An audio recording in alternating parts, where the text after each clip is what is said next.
Hello, everyone. My name is Emily, and recently my life has started to resemble a TV series. Let me start from the very beginning. All 16 years of my life, I have felt pretty different from both of my parents. I was never really like anyone in the family, not in the way I looked or even in the way I acted. For example, both of my parents were really good at sports. Mom used to be a cheerleader in college, so she is very muscular and skinny, while Dad has always been good at any ball game, especially basketball and tennis. But I can hardly be called an athlete of any kind. I'm not even good at running, so I usually end up trying to skip my PE classes all the time. At first, my parents were worried about this and even took me to the doctor. But he said that I was completely healthy and normal. I just wasn't created to become an athlete. As for me, I hate everything connected to physical activity.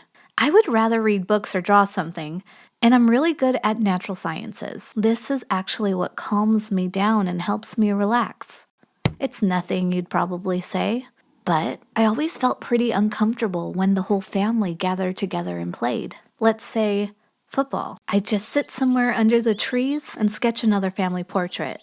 This makes me feel different from everybody. And I don't look like anyone in the family either.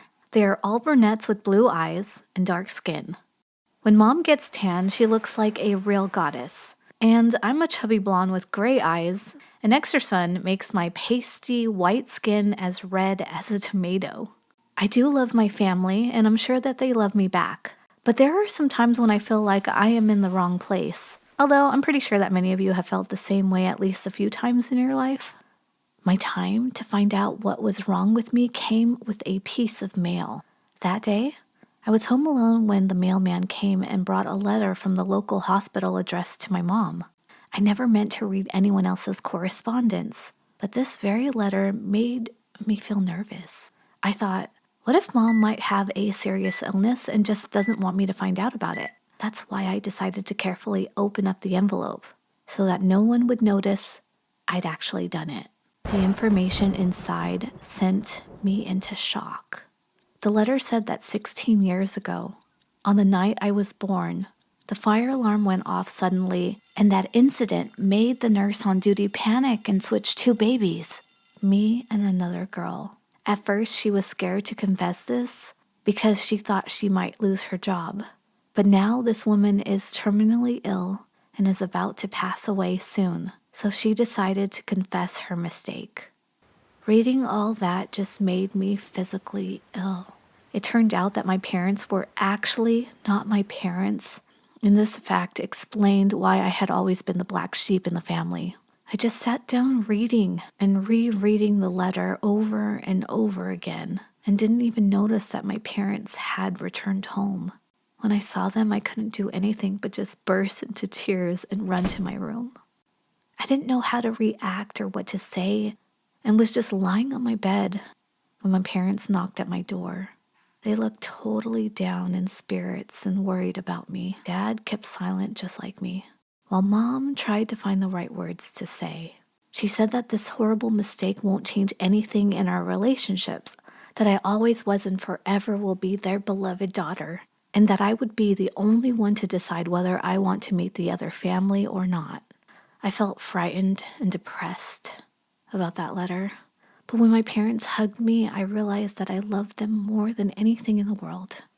That night was torturous for everyone. I couldn't sleep at all. A few times I heard my mom crying in the bathroom. And I noticed that Dad went outside to smoke, while he had been a non-smoker for as long as I could remember.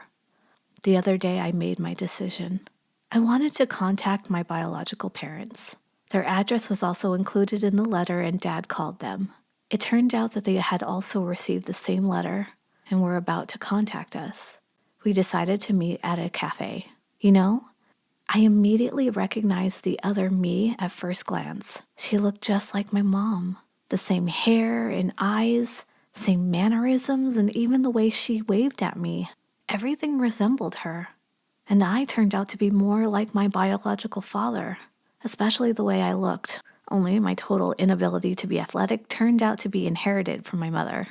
The meeting went really well. I mean, of course, it was an awkward occasion and no one knew exactly what to say. but everyone seemed to be pretty friendly towards each other. We spent about an hour together at that cafe. On our way back home, we were all completely silent. Later that night, I decided to talk to my parents. The only thing I was interested in was whether now they were going to switch me out with their real daughter and give me back to my biological parents. It turned out that they were afraid that I myself would want to leave them to go to live with another family. Of course, none of us wanted to change our lives. Now our family, or rather both of our families, has undergone a scary, although very interesting period in our lives. We now need to figure out how we are going to live, what we will say to the rest of the family, and how we will communicate with one another. Of course, I love my parents, and I'm not going to trade them for anyone, but I always wanted to have a sister, and now I seem to have one. Soon we are going to meet each other again. Who knows? Maybe the new meeting will help us merge our two families into a bigger and happier one. Now you see how my life resembles a TV series. Let's just hope for a happy ending. Now you guys tell me, would you like to meet your biological parents if you were in my place in this situation? I'm looking forward to your responses in the comments to this video. And in order not to miss some even more interesting stories, feel free to subscribe to the channel.